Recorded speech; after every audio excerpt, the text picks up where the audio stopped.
Welcome to Capital Current, bringing you the news that matters. So let's get right into it. We've got a shocking attack on U.S. soldiers right in the heart of Washington, D.C. during Thanksgiving week. But the real question is, how did this one event trigger a massive nationwide immigration overhaul in less than 2 days? That's what we're going to unpack right now. We're connecting the dots for you from a tragic shooting to sweeping changes in national policy. All right, first, let's break down what actually happened. You have to understand, this wasn't just some random crime. This went down in broad daylight, literally blocks from the White House. Law enforcement is calling it a targeted, ambush-style attack on uniformed service members. And this whole thing unfolded incredibly fast. Think about it. The shooting happens Wednesday afternoon. By that same evening, they've already got a suspect ID'd, and the president is calling it an act of hatred. And then, on Thanksgiving Day, of all days, the news gets even worse. We learn that one of the soldiers didn't make it.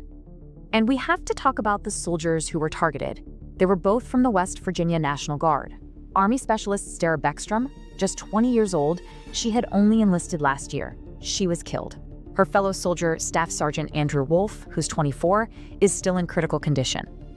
So, why the massive, immediate government response?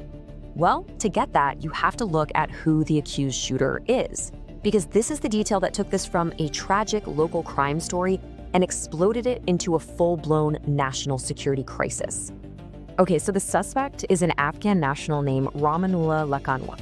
And here's where it gets incredibly complicated. This wasn't just anybody. He actually served in a CIA-backed elite unit in Afghanistan.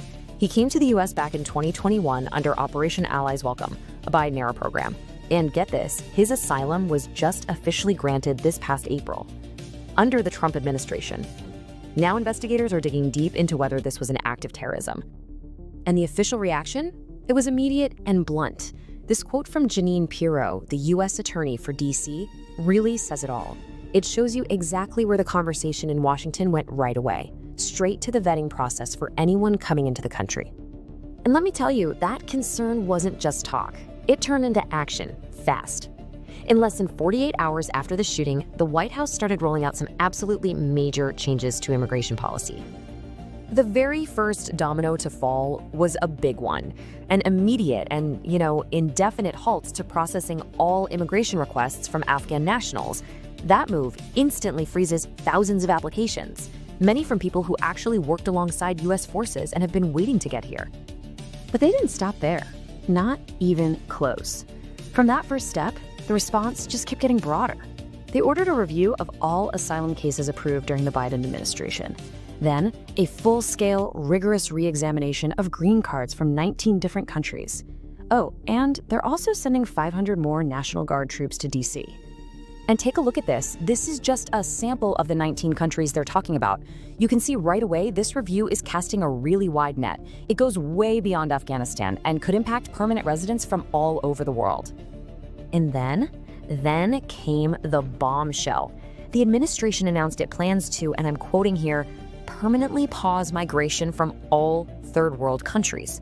We don't know exactly what that looks like in practice yet, but the statement alone, wow, it signals a huge, potentially fundamental shift in America's entire approach to immigration.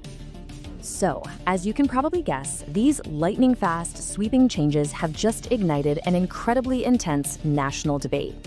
It's really pitting two powerful ideas against each other: the need for national security versus the promises we've made to our allies abroad. And it really boils down to this. On one side, you have the national security argument. It's pretty straightforward. The government's #1 job is to protect its citizens, period.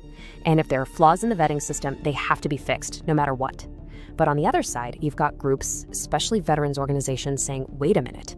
They argue that we made a promise to the people who risked their lives to help us, and to punish all of them for what one person did would be a massive betrayal. So that's the tough question this whole tragedy leaves us with, right? There are no easy answers here. This attack has forced a head-on collision between protecting the homeland and keeping our word on the world stage. And how we as a country decide to answer that question is probably going to define American policy for a very long time. This story is moving fast, and the implications are huge. We're going to keep tracking every single development. Stay informed with us. Subscribe to Capital Current.